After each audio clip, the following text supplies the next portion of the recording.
श्रीमद् भगवद गीता के पास आपके हर प्रश्न का उत्तर है, चाहे आपकी कोई भी परेशानी हो, कोई भी इच्छा हो। श्रीमद् भगवद गीता आपके हर प्रश्न का उत्तर देती है, आपकी हर समस्या का हल देती है।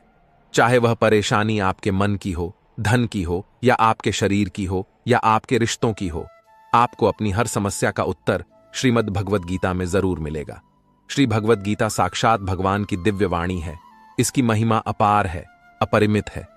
उसका यथार्थ में वर्णन कोई नहीं कर सकता। गीता सर्वशास्त्रमय है।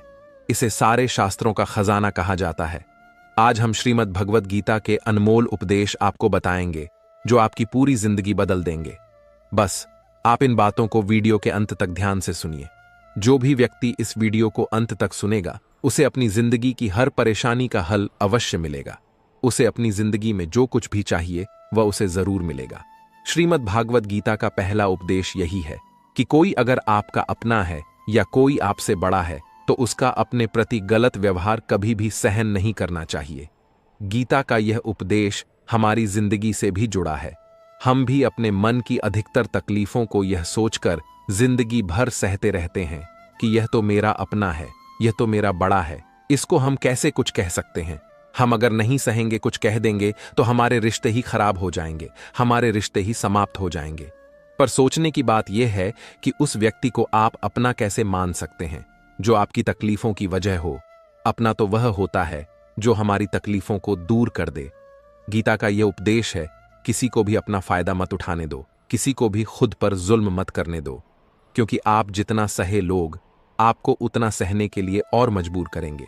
गीता का पहला अध्याय जिसका नाम अर्जुन विषाद योग है, और दूसरा अध्याय जिसका नाम सांख्य योग है, इसके आरंभ में ही अर्जुन ने श्री कृष्ण के आगे अपना दुख प्रकट किया है। हे केशव, मैं कौरवों से कैसे युद्ध कर सकता हूं? यह सब तो मेरे अपने ही हैं। मैं कैसे पितामह भीष्म और गुरु द्रोणाचार्य से युद्ध करूंगा, क्योंकि यह दोनों तो मेरे पूजन। इसलिए इन गुरुजनों को मारने से तो अच्छा है मैं भिक्षा मांगकर गुजारा करूं, और जिन कौरवों से मैं युद्ध करने जा रहा हूं वह सब धृतराष्ट्र के पुत्र मेरे भाई ही हैं, मेरे अपने ही हैं। इन सब को मारने से अच्छा है कि मैं सन्यासी बन जाऊं। तो श्री कृष्ण ने अर्जुन से कहा कि यहां कौन अपना है और कौन पराया है। जो अधर्म करता है उसके साथ युद्ध करना तुम्हें मोक्ष और मुक्ति देगा। तुम अपने इस मन के मोह को त्याग दो, नहीं तो सारा जग तुम्हारी निंदा ही करेगा, तुम्हें डरपोक कहेगा। और बात अपने पराये की नहीं है, बात धर्म और अधर्म की है, बात सही और गलत की है। अगर तुम गलत को सहोगा, उसका अंत नहीं करोगे, तो गलत करने वाले को और बल मिलेगा, वह और भी गलत करेगा। इसलिए अपने मोह को त्याग कर तुम युद्ध करो। महाभारत की एक और कहानी भी है। जब अर्जुन के पुत्र अभिमन्यु की युद्ध में मृत्यु हो जाती है, तब अर्जुन बहुत दुखी होते हैं, रोने लगते हैं। वह श्री कृष्ण से कहने लगते हैं कि मैं यह दुख सहन नहीं कर सकता, मैं भी अपने आप को समाप्त कर लूंगा। फिर भगवान श्री कृष्ण अर्जुन को आत्माओं के लोक में लेकर गए, जहां अभिमन्यु आनंद से बैठा हुआ था। क्योंकि उसने क्षत्रियोचित व्यवहार किया, इसलिए उसे उत्तम पद की प्राप्ति हुई। जब अर्जुन अपने पुत्र अभिमन्यु के पास रोते रोते पहुंचा, तो अर्जुन अपने पुत्र को देखकर बहुत प्रसन्न हुए। उसे गले से लगाकर कहने लगे कि पुत्र, मैं तेरे बिना तो जी ही नहीं सकता, मैंने तो अपने जीवन की आशा का ही त्याग कर दिया है। तो अभिमन्यु कहने लगा कि आप कौन हैं? अर्जुन बोले, मैं तेरा पिता हूं, तू मेरा पुत्र है। अभिमन्यु तो अभिमन्यु कहने लगा कि कौन पिता कौन पुत्र, मेरे हजारों जन्म हुए हैं। किसी जन्म में आप मेरे पिता बनते हैं और किसी जन्म में मैं आपका पिता बनता हूं। आत्मा का ना तो कोई माता होता है और ना कोई पिता होता है। जब अर्जुन ने देखा मेरा पुत्र मुझे पहचान भी नहीं रहा, तो उसका सारा मोह ही खत्म हो गया। इसलिए गीता के उपदेश को ठीक से समझ लो कि यहां कोई अपना पराया नहीं है। जो बुरे वक्त में, तकलीफ के वक्त में तुम्हारा साथ दे, सिर्फ वही हमारा अपना है, बाकी सब पराए हैं। गीता का दूसरा उपदेश यह है कि जो चला गया है उसका कभी दुख मत करो। गीता को हम भगवान से भी बढ़कर कहे तो कोई अतिशयोक्ति नहीं होगी। श्रीमद् भगवद गीता एकमात्र ऐसा ग्रंथ है जो मनुष्य को जीने का सही तरीका बताती है। गीता जीवन में धर्म, कर्म और प्रेम का पाठ पढ़ाती है।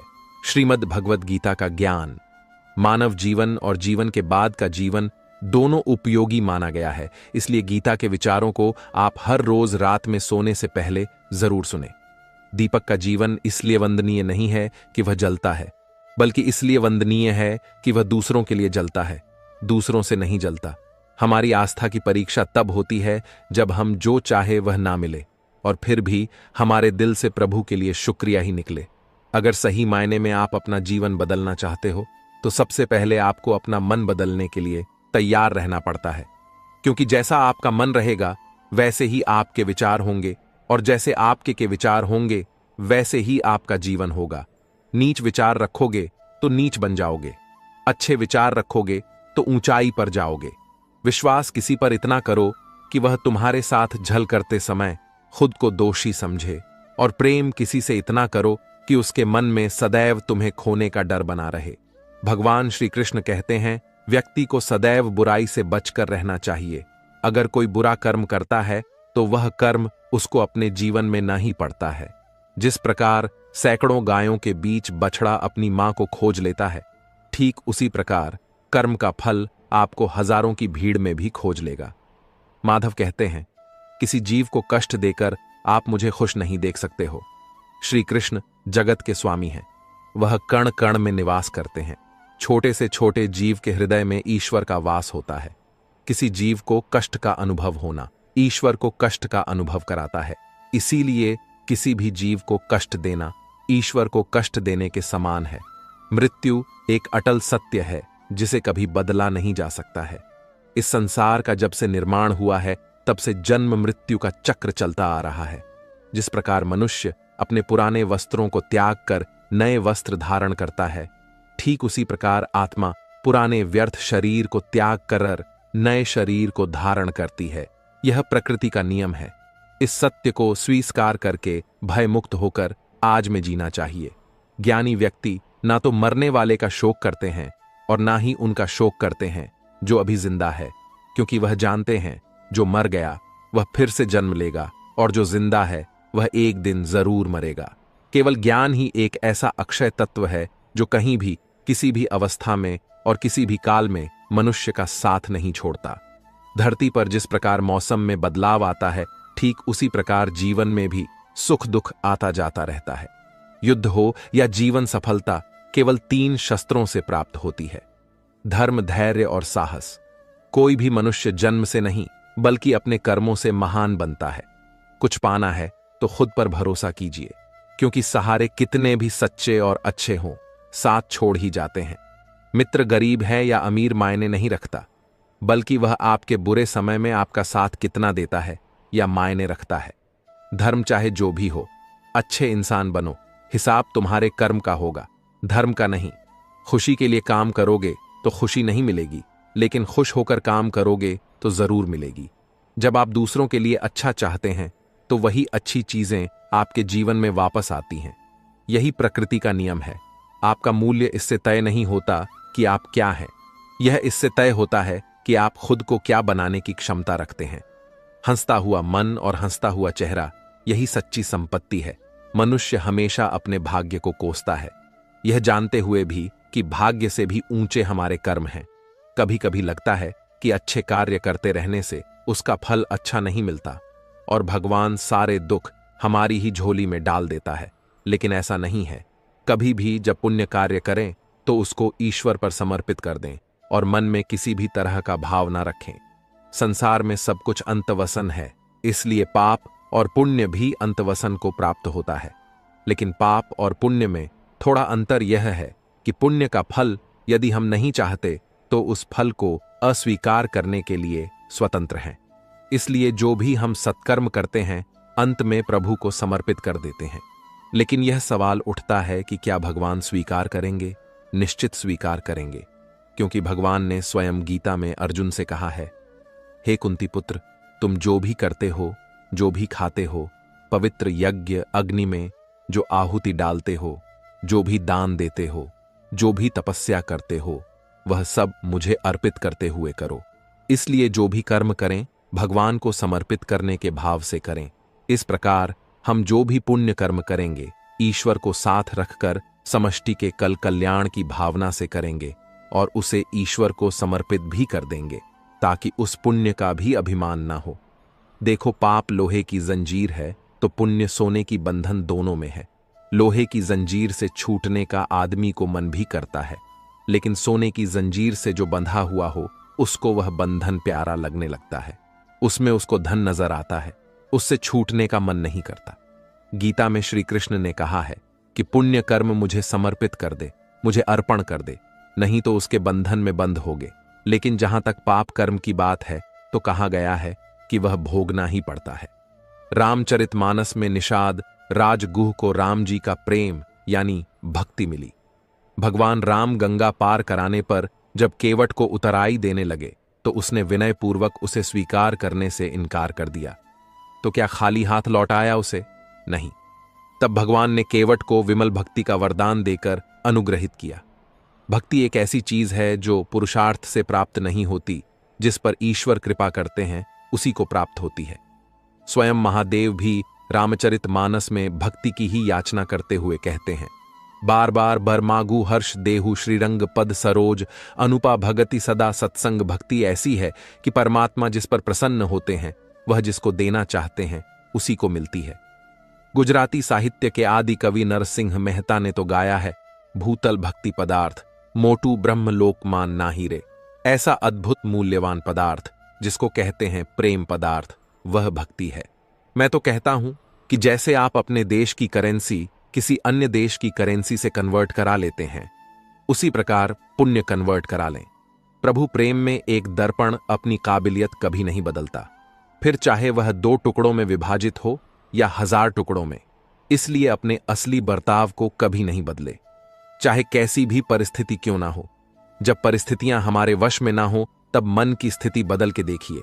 सब कुछ तो नहीं, पर बहुत कुछ आपके अनुरूप हो जाएगा।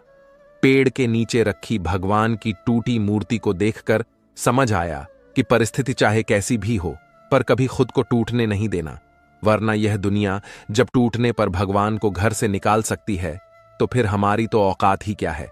पानी को कसकर पकड़ोगे तो वह हाथ से छूट जाएगा, उसे बहने दो, वह अपना रास्ता खुद बना लेगा।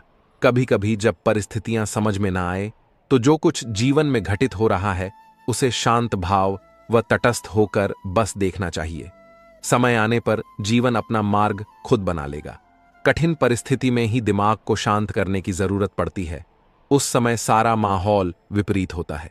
आपसे एक सवाल पूछता हूं, अगर अचानक कहीं आग लग जाए तो आप क्या करेंगे? कैसे बुझाए? तो आप कहेंगे कि ऐसी परिस्थितियों के लिए हम पहले से ही इंतजाम करके रखेंगे। आप बिल्कुल सही कह रहे हैं। सभी जगहों पर ऐसी परिस्थितियों से निपटने के लिए कुछ ना कुछ अरेंजमेंट्स पहले से होता है। आपको शायद मेरी यह बात अजीब लग रही होगी, लेकिन इसी में आपके सवाल का जवाब है। जैसे आग लगने पर कुआं नहीं खोद सकते, वैसे ही अचानक मुश्किल हालात आने पर मन को शांत नहीं कर सकते। चाहे उस समय कितनी ही मोटिवेशनल स्पीच हमारी सुन लीजिए, वीडियो देख लीजिए, भक्ति भजन कर लीजिए, मन शांत नहीं होगा अगर पहले से ही मन को सकारात्मक सोच, अध्यात्म और सच्ची भक्ति में लगाया होगा, या फिर मन की तीव्र गति को ध्यान द्वारा साधा होगा, अच्छे लोगों की संगत में रहते होंगे, तभी मन मुश्किल समय में शांत रह सकता है। वरना तो वही पुरानी कहावत की आग लगने पर कुआं नहीं खोदा जाता। इसलिए जब जीवन में सब कुछ सही चल रहा हो, शारीरिक रूप से भी ठीक हो, तभी से मन को शांति के मार्ग में लगा दे, ताकि मुश्किल समय आने पर दिमागी संतुलन बना रहे और बुरे वक्त को ठीक से मैनेज कर सके। जो लोग कठिन परिस्थिति में हाथ पर हाथ रखकर बैठ जाते हैं, उनका दिमाग शांत नहीं रहता है। वे अपने हालत को बदल नहीं पाते हैं।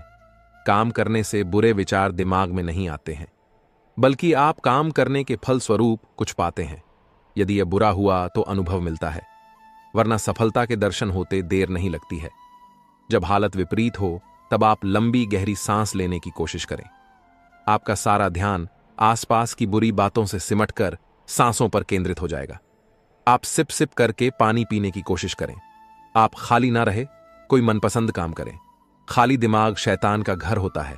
समय पर भरोसा रखें। आज तक कोई ऐसी रात नहीं हुई जिसका सवेरा ना हुआ हो। जंगल में लगी बड़ी से बड़ी आग भी एक दिन शांत हो ही जाती है। कुछ ना कुछ नया सीखते पढ़ते रहे।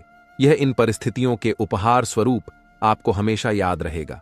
आत्मचिंतन मनन करने का यही समय होता है, क्योंकि जब दरवाजे खुलने लगेंगे तो फिर दौड़ शुरू हो जाती है। यह समझिए, ईश्वर ने सबसे मुश्किल रोल के लिए आप जैसे बेहतर कलाकार को चुना है। हर घटना के पीछे प्रकृति का कोई प्रयोजन होता है। इस समय को टिक टिक करती घड़ी की सुई की तरह लें। सभी को अपने हिस्से का सुख या दुख स्वयं ही तो भोगना होता है। सुख में तो फिर भी सभी मिलेंगे, लोग आसपास आपको, लेकिन दुख में कोई नहीं आता। मदद करने सभी दूर खड़े रहते हैं, और कई बार तो हम दुख में खुद को बिल्कुल अकेला पाते हैं। पर शायद यह सोचना भी पूरी तरह से सही नहीं है। ईश्वरीय शक्ति तो है ना हमारे आसपास, हमारे साथ, बस आवश्यकता होती है तो उन शक्तियों को पहचानने की।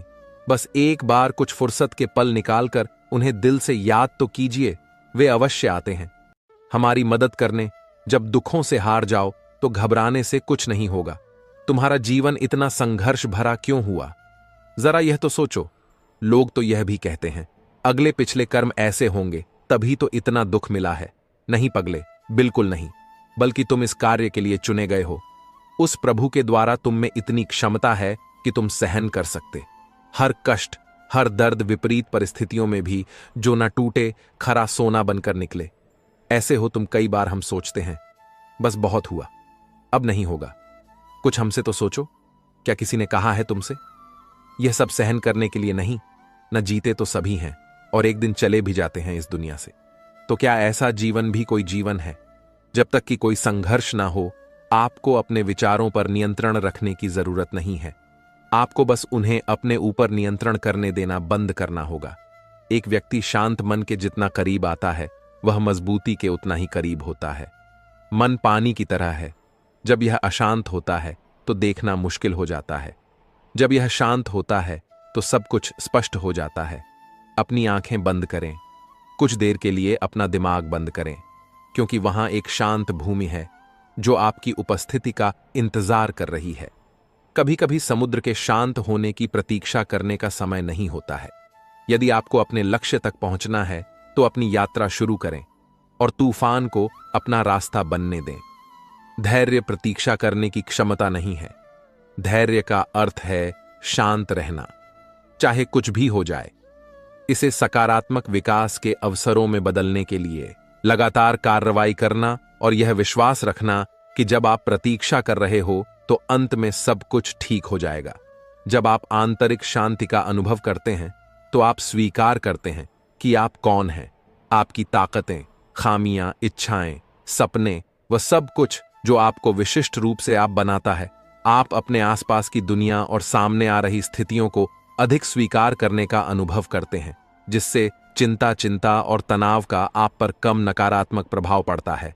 सामने खड़े व्यक्ति की उम्र और बुद्धि से किसी के मन की बात पता लगाना संभव नहीं है। मन की बात सिर्फ प्यार और सहानुभूति से ही जानी जा सकती है। यदि आप पॉजिटिव रहना चाहते हैं तो अपना अधिक समय उन्हीं के साथ बिताएं जो आपको खुश रखते हैं, या फिर उनके साथ जो आपको प्रभावित करें।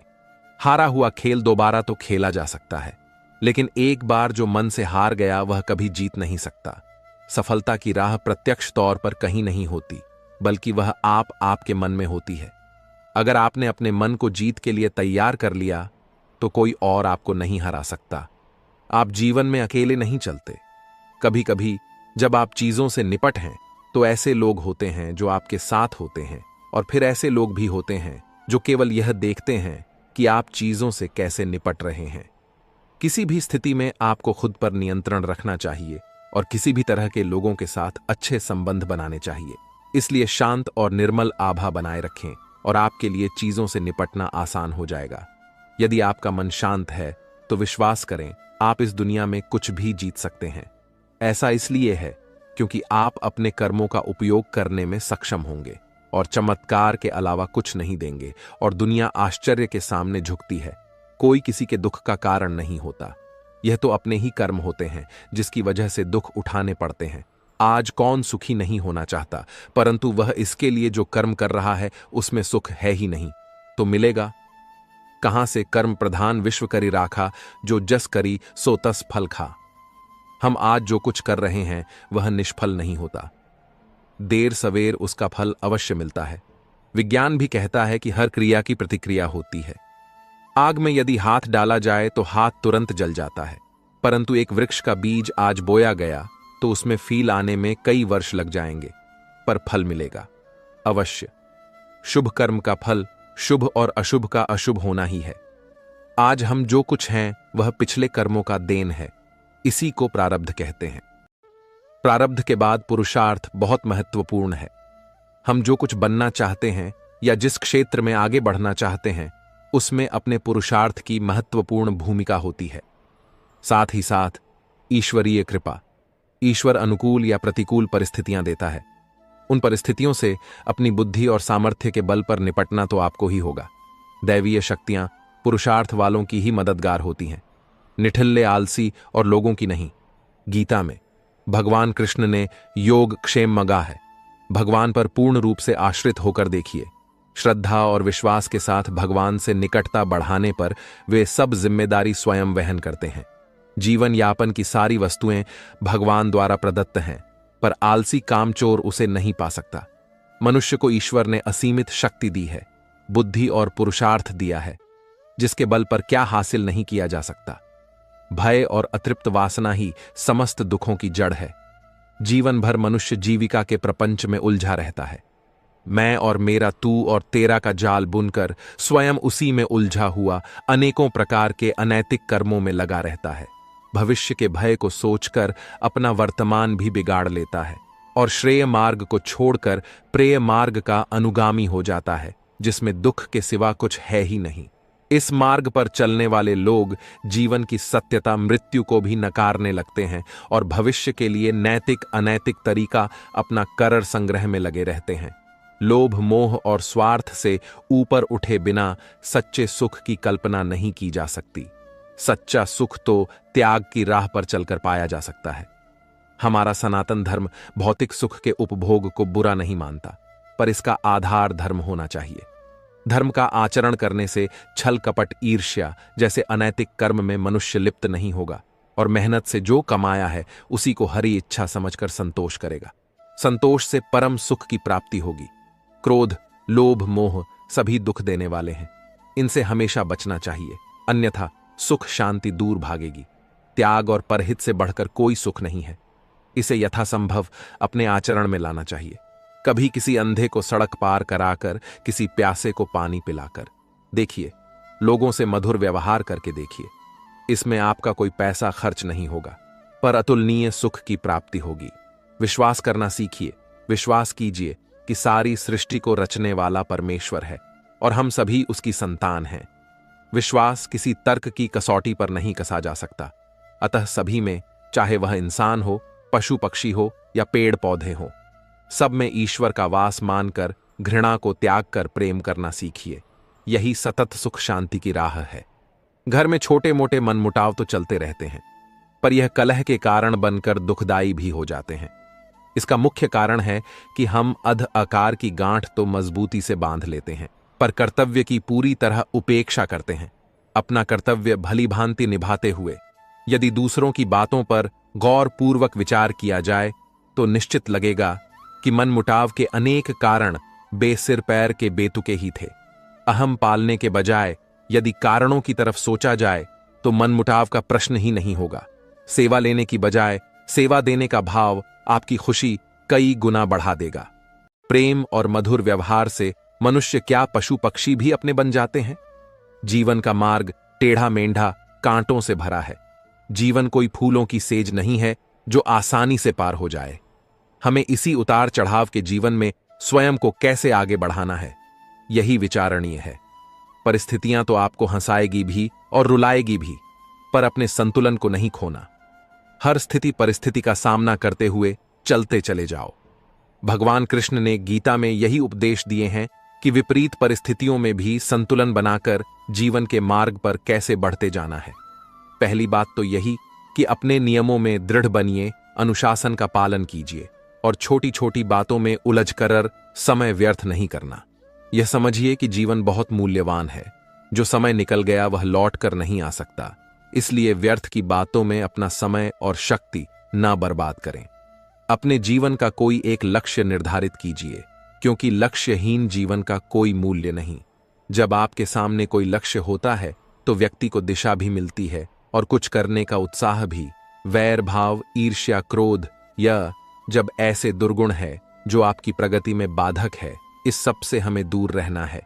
यदि आप किसी के साथ वैर भाव या बदला लेने की भावना लेकर चलते हैं तो आप अपनी ऊर्जा का स्वयं ही ह्रास कर रहे होते हैं। सुगुणों को एक एक करके बाहर निकालना है और सद्गुणों को अपने अंदर भरते जाना है, क्योंकि बुरी आदतें हमारे अंदर किराएदार बनकर आती हैं और फिर मालिक बनकर बैठ जाती हैं, जो दुख और अशांति का कारण बनती है। अपने स्वभाव को और आदतों को लगातार चेक करते रहिए कि कहीं मैं गलत दिशा में तो नहीं जा रहा।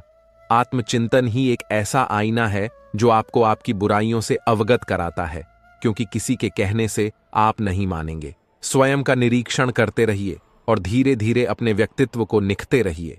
अध्यात्म से जुड़कर आप अपने को बहुत ऊंचा उठा सकते हो, क्योंकि जिस व्यक्ति के जीवन में धर्म नहीं, भक्ति नहीं, वह तो पशुवुलु है। तो साधारण मनुष्य भी असाधारण हो जाता है। अपने जीवन को संतुलित करना, नियमों से बांधना, आध्यात्मिक होना, ध्यान, पूजा पाठ, हर चीज के लिए समय निर्धारित करके चलना, मन में नकारात्मक विचारों को ना आने देना, सब शुभ को ही अपनी ओर आमंत्रित कीजिए। यही शांति का मूल मंत्र है। सनातन धर्म में कर्म कार्य कारण के सिद्धांत से जुड़ा हुआ है। कर्म का अर्थ है कोई कार्य या क्रिया जिसके आधार पर अन्य प्रतिक्रियाएं या परिणाम निकलते हैं। मनुष्य के अच्छे कर्म का अच्छा प्रभाव और उसके बुरे कर्म का बुरा प्रभाव देते हुए पूर्व जन्मों का एक चक्र बन जाता है, क्योंकि कुछ कर्म ऐसे होते हैं जिनका भुगतान उस जन्म में नहीं होता। इस तरह इस चक्र में अगले जन्म में उन कर्मों का फल भुगतना ही होता है। वहीं कार्य कारण सिद्धांत का संबंध न केवल भौतिक युग से होता है, बल्कि हमारे द्वारा किए जा रहे कार्यों, सोचे जा रहे विचारों, कहे जा रहे शब्दों तक पर यह लागू होता है। कई बार हम कुछ ऐसे कार्य करते हैं जो हम करना नहीं चाहते, पर वह पूर्व जन्म के कर्म के आधार पर निश्चित होते हैं, जिस कारणवश वह कार्य किसी न किसी माध्यम से पूर्ण हो ही जाता है। जैसे ही पूर्व जन्म का हमारा चक्र समाप्त हो जाता है, व्यक्ति को उसी समय मोक्ष की प्राप्ति हो जाती है। हमारे शास्त्रों में इस बात का उल्लेख मिलता है कि 84 लाख योनियों के बाद मनुष्य का जन्म प्राप्त होता है। साथ ही यह भी विशेष रूप से वर्णित किया गया है कि केवल मनुष्य योनि में ही जन्म और मृत्यु के चक्र से मुक्ति पाई जा सकती है। मनुष्य के कर्म का फल उसकी परिस्थिति और दैवीय शक्तियों द्वारा निर्धारित होता है। ऐसा कहा जाता है कि यदि अच्छे कर्म बुरे कर्म की तुलना में अधिक है तो बुरे कर्मों का फल इसी जन्म में और अच्छे कर्मों का फल अगले जन्म में मिलना निर्धारित होगा। इसी तरह यदि मनुष्य द्वारा किए गए कर्म में बुरे कर्म अच्छे कर्मों की तुलना में अधिक हैं तो इस जन्म में अच्छे कर्म भोगने होंगे, जबकि बुरे कर्मों को भोगने के लिए अगला जन्म निर्धारित होगा। मनुष्य को कौन कौन से कर्म करने चाहिए? मनुष्य को अपने घर परिवार की आवश्यकताओं का ध्यान रखना चाहिए। अधिक पैसा होने के बावजूद जरूरत पड़ने पर उसे संभाले रखना भी बुरा कर्म बताया गया है। उस धन का इस्तेमाल मुसीबत के समय अवश्य करें। धन बचाने के लालच में ना पड़े, अपनी आय से अधिक खर्च ना करें और अपने सामर्थ्य के अनुसार ही दान पुण्य करें। हमेशा अच्छे लोगों की में संगत में रहे और दुष्ट छल कपटी की संगति से खुद को बचा कर रखें। बुरी संगति हमें अक्सर बुरे परिणाम ही देती है। कभी भी खुद के स्वार्थ के लिए दूसरों का अहित करने का ना सोचे। शास्त्रों में इस बात का उल्लेख किया गया है कि जो जैसा बोता है उसे वैसा ही आगे चलकर काटना भी पड़ता है। कभी किसी व्यक्ति से कुछ छल से छीनने का प्रयास ना करें। इसे किए गए सभी पुण्य नष्ट हो जाते हैं और आप पाप के भागीदार बन जाते हैं। गरुड़ पुराण में इस बात का उल्लेख मिलता है कि किसी भी मनुष्य द्वारा किए गए बुरे कर्मों का परिणाम उसके जन्म से लेकर मृत्यु और उसके बाद तक दुखों का कारण बनता है। वह अपनी हर अवस्था में दुख भोगता है। अच्छे कर्म के बनने से पहले हमें इस पर ध्यान देने की जरूरत है कि आखिर अच्छे कर्मों के बनने का सबसे पहला पड़ाव क्या है। मनुष्य के द्वारा किए जाने वाले सभी कर्म उसके विचारों से निर्मित होते हैं। हमारी सकारात्मक या नकारात्मक सोच विचारों को जन्म देती है और वही विचार कर्म बनते हैं। इस तरह सोच सकारात्मक होने पर ही अच्छे कर्मों का निर्धारण हो सकता है। अच्छे कर्म को करने के लिए हमारे आसपास का वातावरण बहुत अधिक जिम्मेदार होता है। कहा भी जाता है कि जैसा वातावरण वैसे हम, इसलिए कोशिश करें कि अपने घर का वातावरण और शरीर का आभा मंडल सकारात्मक बनाए रखें। मृत्यु के पश्चात हमारे भीतर संग्रहित हुए कुछ कर्म अगले जन्म में चले आते हैं, उसे प्रारब्ध कहते हैं। सनातन धर्म में 3 प्रकार के प्रारब्ध का उल्लेख किया गया है। मंद प्रारब्ध, जिसे वैदिक पुरुषार्थ के द्वारा बदला जा सकता है। तीव्र प्रारब्ध हमारे पुरुषार्थ और संतों के पुरुषार्थ से बदल सकता है। तीव्र प्रारब्ध अपरिवर्तनीय है, क्योंकि इसमें जो होना है वो होकर ही रहेगा। संसार में सबसे बड़ा पाप क्या है? संसार में सबसे बड़ा पाप स्त्री का अपमान करना बताया गया है। स्त्री को सृजनकर्ता का दर्जा दिया गया है, और यदि स्त्री का अपमान किया जाएगा तो वह व्यक्ति सबसे बड़े पाप का भोगी माना जाता है। श्रीमद् भागवत गीता में द्रौपदी का अपमान ही महाभारत जैसे युद्ध का कारण बना था। पुण्य, किसी के द्वारा निस्वार्थ भाव से की गई सहायता, सकारात्मक विचार, द्वेष भावना, लोभ, लालच और अहंकार को अपने ऊपर हावी ना होने देना है। जबकि पाप में इन सभी के द्वारा किए गए कर्मों का परिणाम शामिल है। कर्म धर्म का मूल अंश है। कर्म के अभाव में धर्म संभव नहीं है। धर्म के नियम के अनुसार सकाम व पुण्य कर्म करने चाहिए, जिससे सुख और खुशी की प्राप्ति होती है। मनुष्य का सबसे बड़ा कर्म क्या है? दान ही सबसे बड़ा कर्म है। सबसे अच्छा कर्म कौन सा है? अक्ता भाव से किया गया। कोई भी अच्छा कर्म ही सबसे उत्तम कर्म है, कर्ता भाव से किया गया। कोई भी अच्छा कर्म अच्छा तो है, पर उत्तम नहीं है। गीता में कर्म क्या है? गीता के अनुसार जो कर्म निष्काम भाव से ईश्वर के लिए जाते हैं, वे बंधन नहीं उत्पन्न करते। वे मोक्ष रूप परम पद की प्राप्ति में सहायक होते हैं। इस प्रकार कर्म फल तथा आसक्ति से रहित होकर ईश्वर के लिए कर्म करना वास्तविक रूप से कर्म योग है, और इसका अनुसरण करने से मनुष्य को अभ्युदय तथा निश्रा होती है। जो भी व्यक्ति अपने गुजरे हुए कल या आने वाले कल में जीता है, उसके विषय में ही सोचता रहता है, वह जिंदगी में कभी खुश नहीं रह सकता। देखा जाए तो बीते हुए कल और आने वाला कल का कोई अस्तित्व ही नहीं है। वह केवल आपकी सोच में विद्यमान है। अपने मन को सदा ऐसे शिक्षित करो कि आप अपने आज के आनंद में जी सको, अपने प्रत्येक पल की मौज ले सको। जो आपके साथ गलत करते हैं, उसका विरोध जरूर करें। अगर आप सामने वाले का गलत व्यवहार सहते रहेंगे, तो वह आपके साथ गलत करता ही रहेगा। जब अर्जुन ने भगवान कृष्ण से कहा कि जिनसे मैं युद्ध करने जा रहा हूं, वह मेरे भाई और गुरुजन हैं, और मेरे अंदर उनके साथ युद्ध करने का साहस नहीं है, तो कृष्ण भगवान ने अर्जुन को जागृत किया कि जिन्हें तू अपना मान रहा है, वह सब पाप के पक्ष में खड़े हैं, और अगर तू इनसे युद्ध नहीं करेगा तो समाज में पाप बढ़ जाएगा। क्योंकि जब गलत का कोई विरोध नहीं करता है, तो सामने वाला गलत करने का जैसे हकदार हो जाता है, और जब आप सब कुछ चुपचाप सहते रहते हो, तो सामने वाले को बल मिलने लगता है, वह आपको कमजोर समझने लगता है। लेकिन जब आप उसके द्वारा किए गए अधर्म को रोक लेते हैं, उसका विरोध करते हैं, तब वह अपनी सीमा में रहना सीख जाता है। यह कलयुग है। अगर आप खुश रहना चाहते हैं, तो आपको अपनी रक्षा खुद करनी होगी। रिश्ते हमें दुख नहीं देते हैं, पर उनके प्रति हमारा मोह हमें दुख देता है। आज से ही अपने मोह को छोड़कर प्रेम का सबक पक्का करें। मोह अपेक्षाओं से जुड़ा है, जबकि प्रेम केवल देना जानता है। मोह एक दो के लिए होता है, जिन्हें हम अपना मानते हैं। प्रेम सबके लिए होता है। मोह से कमजोरी पैदा होती है। इसके विपरीत प्रेम से ताकत महसूस होती है।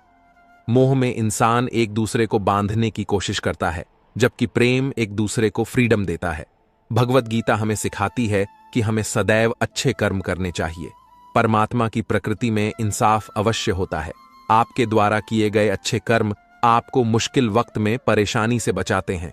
इसी तरह आपके द्वारा किए गए गलत कर्म की सजा भी आपको जरूर मिलती है।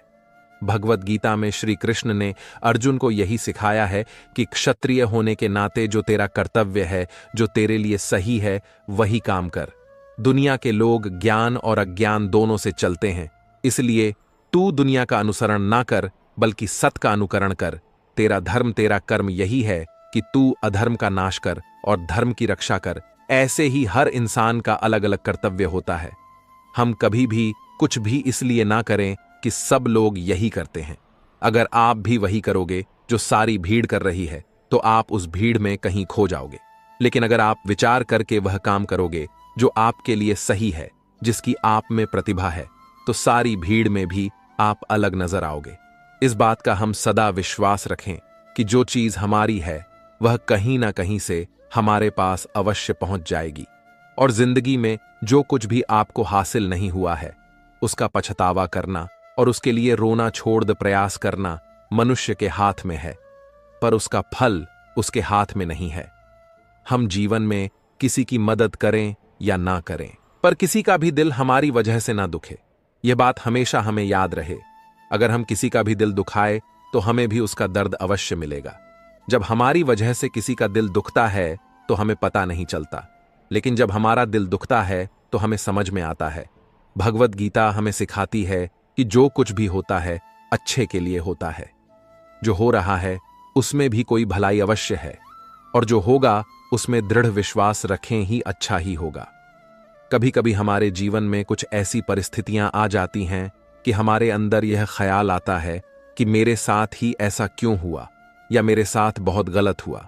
लेकिन जब वक्त गुजर जाता है तब हमें एहसास होता है अगर हमारे साथ यह सब नहीं हुआ होता तो आज हम इस मुकाम पर नहीं होते। मनुष्य को किसी भी चीज की अति नहीं करनी चाहिए, न किसी से अति का राग, न किसी से अति का वैर। हद से ज्यादा आराम आपको आलसी बना सकता है, और हद से ज्यादा खाना आपको बीमार कर सकता है। बहुत ज्यादा भूखा रहना भी खराब है।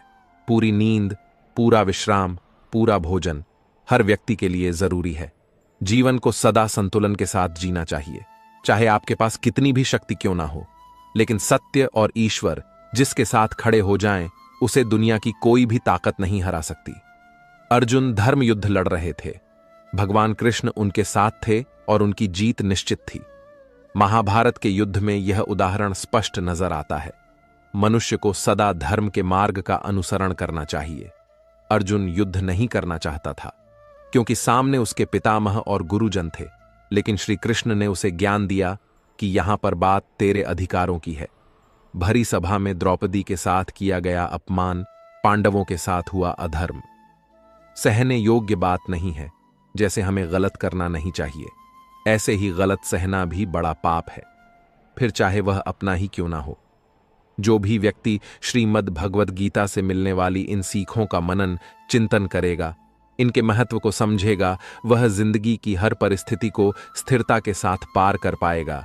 जीवन में आने वाले मुश्किल समय में भी उसे राह अवश्य मिलेगा।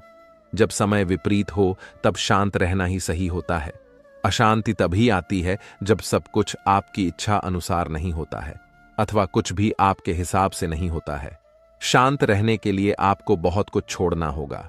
अच्छे से समझना होगा कि सब कुछ आपके हिसाब से नहीं होगा, और इसके अलावा किसी से भी कोई उम्मीद ना रखें। जब हम किसी से कोई उम्मीद करते हैं और वह पूरी नहीं होती तब दुख होता है, और सोच सोच कर मन अशांत रहने लगता है। और जब मन अशांत रहता है तो कुछ भी अच्छा नहीं लगता और व्यक्ति शक्तिहीन सा महसूस करने लगता है। इसके अलावा इस बात से बहुत दूर रहे कि कोई क्या कर रहा है, क्यों कर रहा है, कैसे कर रहा है। कोई भी व्यक्ति जितना बता दे उतना ही सुन ले, उसके आगे कुरेद की आवश्यकता नहीं है। अपने धर्म के अनुसार अपने प्रभु से मन लगाएं, प्रभु में विश्वास रखें। जो कुछ सुलभ है उसी में खुश रहना सीखें। अपनी सेहत का ध्यान रखें। आप जितना प्रकृति के नजदीक होंगे उतना ही आप खुद में शांति की अनुभूति करेंगे। आप किसी नदी, किसी पर्वत पर भी जा सकते हैं। आप ध्यान द्वारा भी शांति प्राप्त कर सकते हैं। मन का बेचैन होना उसका स्वभाव है। हमारे मन को लगता है कि अगर वह अलग अलग बातों के बारे में सोचता रहेगा तो हमें आने वाली हर मुश्किल और मुसीबत से बचा लेगा, पर ऐसा होता नहीं है। हम अपने जीवन का काफी अधिक समय सोच विचार करके परेशान होने में निकाल देते हैं। भगवान श्री कृष्ण कहते हैं कि मन का यह स्वभाव बदलना मुश्किल जरूर है, असंभव नहीं। अच्छा, अब आप एक बात बताइए, क्या आप कोए को कह सकते हैं कि वह कांव कांव की आवाज ना करें? या फिर क्या आप किसी मेंढक को कह सकते हैं कि वह पानी देखते ही ऊंची छलांग ना मारे? हमारे मन का भी कुछ ऐसा ही है। जीवन में कुछ भी होता है, अच्छा या बुरा। हमारा मन उस पर काव कांव करने लगता है। कांव कांव से मेरा मतलब है चिंता करना, व्याकुल होना, कोई बुरी बात होती भी नहीं है। और मन परेशानी की ऊंची ऊंची लपटें लेने लगता है। कभी कभी तो मुझे ऐसा लगता है कि हम में से कई लोग सिर्फ परेशान होने के लिए जीते हैं। सारी परेशानी, पीड़ा, दुविधा अक्सर हमारी मन की बनाई हुई कहानियां होती हैं। हमारे मन को शांत और स्थिर करने के लिए दो उपाय देते हैं। पहला, ध्यान न लगाना या मेडिटेटर। दूसरा, वैराग्य भाव सीखना। अब ध्यान या मेडिटेशन शब्द सुनते ही आप में से कई लोग कहेंगे कि आप आंख बंद कर सांसें अंदर बाहर नहीं ले सकते। यहां हम सब गलती कर बैठते हैं। मेडिटेशन या ध्यान का मतलब सिर्फ आंख बंद कर बैठना नहीं होता। मेडिटेशन का मतलब होता है अपना पूरा ध्यान किसी चीज पर लगाना और उसे हटने नहीं देना। अगर आप रोटी बना रहे हैं तो सिर्फ उस बात पर ध्यान दीजिए। अगर आप पिक्चर देख रहे हैं तो अपना पूरा ध्यान पिक्चर पर लगाएं। यह मत सोचिए कि पिक्चर देखकर आप अपना कितना वक्त बर्बाद कर रहे हैं। जब आप जीवन के हर छोटे बड़े काम को पूरे ध्यान से करते हैं तो आपका जीवन ही एक मेडिटेशन बन जाता है। ऐसे जीवन में शांति, स्थिरता, साहस और सफलता का होना अनिवार्य है। वैराग्य भाव, दूसरा उपाय। वैराग्य का अर्थ यह नहीं कि आप सब कुछ छोड़कर जंगल में जाकर बैठ जाएं। वैराग्य का सच्चा अर्थ है कि आप जो काम कर रहे हैं उसका क्या नतीजा या रिजल्ट निकलेगा, उसकी चिंता ना करें। दुनिया में परोपकार सबसे बड़ा धर्म है और दूसरों की सहायता इस दुनिया का सबसे बड़ा कर्म है। जीवन में दूसरे से उम्मीद कम और खुद पर विश्वास ज्यादा रखिए।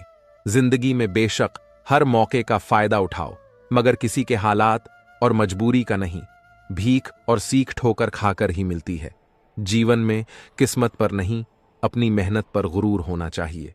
जिंदगी जीने के लिए पिता की दौलत नहीं, पिता का सैया ही काफी है। दुनिया आपके हिसाब से नहीं चलती है, बल्कि आपको इस दुनिया के हिसाब से ढलना पड़ता है। आपका नजरिया सबसे अधिक मायने रखता है कि आप अपने जीवन में होने वाली घटनाओं को अवसर के रूप में देखते हैं या फिर कमी के रूप में। जो खुद खुश रहते हैं उनसे दुनिया खुश रहती है। जो जीवन में छोटी मुश्किलों को देखकर ही घबरा जाते हैं वह कभी भी बड़ी सफलता का अधिकार नहीं रखते। दूसरों के ऊपर भरोसा रखने वाले दूसरों की गुलामी करते हैं, लेकिन खुद पर भरोसा करने वाले बेखौफ जीते हैं। मुश्किलें जीवन का दूसरा नाम है, क्योंकि जब मुश्किलें ही नहीं होगी तब जीवन का कोई अस्तित्व नहीं रह जाता। श्री कृष्ण कहते हैं, मीठा पानी सबको पाता है परंतु खारा पानी किसी को नहीं पाता। अब सोचने वाली बात यह है कि मोती समुद्र की गहराइयों में ही बनता है। हरे पानी के मध्य में रहकर हर शव पक्षों से टकराकर अपने अस्तित्व को दांव पर लगाकर ही सीफ मोती प्रदान कर पाते हैं। कभी सोचा है क्यों? क्योंकि बिना संकटों का सामना किए बिना आपको सुख प्राप्त नहीं होगा। इसलिए निडर होकर संकटों का सामना कीजिए। हम सब समय की महत्ता को पहचानते हैं। समय ही हमें बनाता है, समय ही हमें नष्ट कर देता है। कभी समय ठीक चलता है तो कभी बहुत ही खराब समय आता है। विचित्र बात यह है कि हम फिर भी समय को ही नष्ट करते हैं। शल रखिएगा, समय केवल जाता है, कभी आता नहीं है। इसलिए समय की प्रतीक्षा में समय व्यर्थ ना करें। जो भी करना है आज अभी इसी क्षण प्रारंभ करें, फिर चाहे वह किसी को सुख देना हो या स्वयं को बदलने का प्रयास करना हो। कुछ भी विलंब ना करें, क्योंकि समय उसी का साथ देता है जो समय का सम्मान करता हो। समय कितना विचित्र होता है। समय हमारे साथ हो तो हम स्वयं को राजा मान लेते हैं। वही समय यदि विरुद्ध हो जाए तो रख बनने में समय नहीं लगता है। इसलिए मनुष्य की एक आदत होती है कि बुरे समय के लिए कुछ बचा कर रखता है। संबंधी और मित्र बुरे समय में साथ छोड़ देते हैं। जो व्यक्ति सोचता है क्यों ना धन संचय कर ले, धन का तो कोई मन नहीं होता जो समय आने पर बदल जाए। सुसान कहता है, धन का संचयन करते रहो, बुरे समय में काम आएगा। मैं कहता, शुभ काम करते रहो, आनंदित रहो, स्वयं पर और ईश्वर पर भरोसा रखो। बुरा समय कभी आएगा ही नहीं। बहती नदियां कितनी सूर होती है, पावल होती है, जहां से जाती है वहां एक नया जीवन प्रदान करती है, को सींचती है, अकान को दूर रखती है, और कदाचित इसलिए नदी को मसम्मान पूजा जाता है। किंतु क्या कभी आपने यह सोचा है कि नदी जन्म कैसे लेती है? क्या यह आरा प्रारंभ ही इतनी विशाल होती है? नहीं, यह वर्षा की छोटी छोटी बूंदें गिरकर मिलती है, एक सूक्ष्म धारा बनती है, और यह धारा पर्वतों के हिम को काटते हुए स्वयं को पिंग हुआ जल प से गिरती है, चट्टानों से टकराती है और फिर जाक नदी बनती है। इसी प्रकार ऐसे कोई महान नहीं बन जाता है, छोटे छोटे प्रयास बनकर एक विशाल व्यक्ति बनता है। इसलिए जीवन में प्रयास करते रहिए, अस्तित्व अपने आप बन जाएगा। बबुल का पेड़ कितना मिसाल होता है, पीपल का पेड़ भी मिसाल होता है, किंतु क्या आपने कभी सोचा है क्यों बबुल के पेड़ को काट के उसका उपयोग किया जाता है और क्यों पीपल के पेड़ को पूजा जाता है? इसलिए क्योंकि पीपल का पेड़ उसके नीचे बैठे पार्थ को सया देता है, अपनी डाल पर असंख्य पक्षियों को बसेरा देता है, किसी को कांटे चुभाकर दूर नहीं करता, बल्कि उसे शीतल छाया देकर उनकी थकान भर लेता है। इस संसार में यदि समान पाना है तो पीपल की भांति ही बनना होगा। कुछ देना सीखो, आनंद सुख शीतलता बांटना सीखो और कांटों की भांति कभी किसी को कष्ट ना दो। समान स्वयं आपके पास चलकर आएगा। कभी सोचा है जब माता संतान को जन्म देती है तो क्या होता है? लोमहे का गर्वपन, सब्र की तीव्र पीड़ा कहते हैं। यह पीड़ा इतनी भयंकर होती है कि मानो जैसे संतान के जन्म के साथ माता को भी एक नया जन्म मिल जाता है और इस जन्म के साथ अंत होता है माता की पीड़ का। किंतु यदि आप दृष्टिकोण बदल के देखो तो आप यह समझ पाएंगे कि पीड़ का यह अंत एक अपार आनंद का प्रारंभ है। संतान माता पिता के लिए सुख का प्रारंभ है। जीवन के साथ भी यही होता है। हम किसी या किसी स्थिति के पीड़ादायक अंत के कारण इतना विचलित हो जाते हैं कि उस आनंदमय प्रारंभ को देख ही नहीं पाते। इसलिए स्न रखिएगा पीड़ा आनंद के प्रारंभ का लक्षण है। श्री कृष्ण कहते हैं व्यक्ति का जीवन क्या है? अब आप कहेंगे जन्म और मृत्यु के बीच का समय। और मृत्यु कब होती है? जब व्यक्ति सांसें लेना छोड़ दे, हाथ पांव जलाना छोड़ दे, सोचना छोड़ दे। ऐसा नहीं है। जल की मृत्यु तब नहीं होती है जब वह सूख जाती है। जल की मृत्यु तब होती है जब में प्यास बुझाना बंद कर देती है। सूर्य की मृत्यु तब नहीं होती है जब उसे पर ग्रहण लग जाए या जब सूर्यास्त हो जाए। सूर्य की मृत्यु तब होती है जब मैं भविष्य में संसार के जीवों को प्रकाश की आशा देना छोड़ दे। उसी प्रकार मनुष्य का अथ उसकी मृत्यु तब होती है जब उसके भीतर की करुणा का अंत हो जाए। करुणा वह भाव है जो मनुष्य को मनुष्य बनाए रखते हैं, जो एक मनुष्य को किसी और मनुष्य का कष्ट, उसकी आवश्यकताओं का अनुभव कराती है, जो उसे बल देती है, किसी और की सहायता करने के लिए उसे पात्र बनाती है, इस सृष्टि का नियंत्रण रखने के लिए। देखिए, इस संसार में मृत्यु केवल एक बार होती है, तो इस करुणा को क्यों मारना? स्वयं को मनुष्य बनाए रखिए, मृत्यु के पश्चात भी जीवन रहेंगे। इस संसार में सबसे कठिन कार्य क्या है? कोई कहेगा पर्वत पर चढ़ना और कोई कहेगा रणा, कोई कहेगा उड़ना। किंतु क्या यह वास्तव में कठिन है? असल में देखा जाए तो यह थोड़े भिन्न है। जो कर्म हमारे लिए थोड़े भिन्न हो, हम उसे कठिन समझ लेते हैं। जैसे रणे की कला भिन्न है, पर्वत चढ़ने की कला भिन्न है, उड़ने की कला भिन्न है। जैसे कि कुछ लोग गणित और विज्ञान को कठिन समझ लेते हैं, किंतु वास्तव में बस यह सा साहित्य से थोड़े से भिन्न है। कठिन नहीं, देखिए, संसार में कठिन कुछ भी नहीं है, बस एक 10 दूसरे से भिन्न है। जैसे कुछ लोग हों, कभी कभी हम समझते नहीं आता, क्योंकि हमारे सोच और विचारधारा से वह भिन्न है। किंतु यह समझ लिया जाए कि वह कठिन नहीं है, बस थोड़े भिन्न है, तो अपने को संबंध को बचाया जा सकता है। यह संसार बहुत ही बड़ा है और हम उसके सामने बहुत ही छोटे हैं। इस संसार में लाखों लोग ऐसे मिल जाते हैं जो हमें समझते हैं कि संसार कितना बड़ा है, कितना अद्भुत है, कितना सुंदर है, और इस संसार की रचना करके ईश्वर ने कितना बड़ा कर्म किया है। किंतु आपको इस जीवन में कुछ मुट्ठी पर लोग मिलेंगे जो यह बताएंगे कि इस संसार में आप कितने महत्वपूर्ण हैं, आप कितने अद्भुत हो। यदि आप उनके साथ हो तो वह कितना अच्छा सजन कर सकते हैं, इस संसार को और कितना पवित्र बना सकते हैं। तो इस संसार को पीछे छोड़िए और उन मुट्ठी पर लोगों को महत्व दीजिए, क्योंकि वही आपके अपने हैं और वही आपको उचित मार्ग पर ले जाएंगे। मनुष्य अपने परिवार के लिए क्या कुछ नहीं करता, दिन रात परिश्रम करता है ताकि अपने परिवार की आवश्यकता पूर्ति के लिए धन कमा सके। परंतु क्या केवल धन कमाना पर्याप्त है? आप कहेंगे हां, क्यों नहीं, धन से सब कुछ मिलता है, विद्या मिलती है, घर मिलता है, औषधि मिलती है, यह सब एक सीमा तक ठीक है। किंतु तनिक वन से सोच के देख, जब बालक रोगी होता है तो उसे कड़वी औषधि को क्यों पी लेता है? क्योंकि उसके पिता ने इसे औषधि को धन से खरीदा है? नहीं, बल्कि इसलिए क्योंकि उसके सामने ना उसके पिता उसे पर विश्वास है कि वह उसे कुछ होने नहीं देंगे। ये विश्वास, ये संस्कार, इसी कभी धन से नहीं मिलती, ये मिलती है उस समय से जो माता पिता ने अपने संतान के साथ बिताया है। इस जीवन में धन अवश्य कमाइए, किंतु अपने परिवार को भी समय दीजिए, प्रसन्नता मिलेगी। वर्ष के कारण बने की से होकर आप अपने घर जरूर गए होंगे, लेकिन चप्पल पहनने के कारण आप उस किचन से तो बच जाते हैं, किंतु उन चप्पल द्वारा उड़ने वाली बूंदें आपके वस्त्र को मेना कर ही देती हैं, किंतु फिर भी इन बूंदों से आपके वस्त्र मेने हो जाएंगे। इस कारण से आप चप्पल पहनना तो नहीं छोड़ते। इसी प्रकार जीवन में कुछ लोग ऐसे भी आते हैं चप्पल की बाती, जो आपको कीचड़ से तो बचा लेते हैं, किंतु वस्त्र रूपी आपके मन पर शंका के दांत लगा ही जाते हैं। इन लोगों के कारण मन को खिन्न करने की आवश्यकता नहीं है। आवश्यकता यह सोचने की है, आपको आपके पांव कीचड़ से बचाना है या आपके वस्त्र जीवन में गंभीर होना अच्छी बात है। किंतु हर बात को यदि गंभीरता से लेने लगोगे तो जीवन का आनंद समाप्त हो जाएगा। यह संसार नश्वर है, यहां पर ऐसा कुछ भी नहीं है जो सदा के लिए जीवित रहेगा। तो जब तक यह जीवन है, संतोष और आनंद से जिए, स्वयं पर छिटक वाले कीचड़ पर ध्यान न दे, बस आनंद बांटते रहे। परीक्षण एक ऐसी व्यवस्था है जिसमें मुझे आपको सबको कहीं ना कहीं दो चार होना ही पड़ता है। स्वर कीजिए, अपने बालपन में आप देने बैठे हैं। अब कुछ बालक ऐसे होते हैं जो वर्ष भर परिश्रम करते हैं, पढ़ते हैं, मन से परीक्षा देते हैं।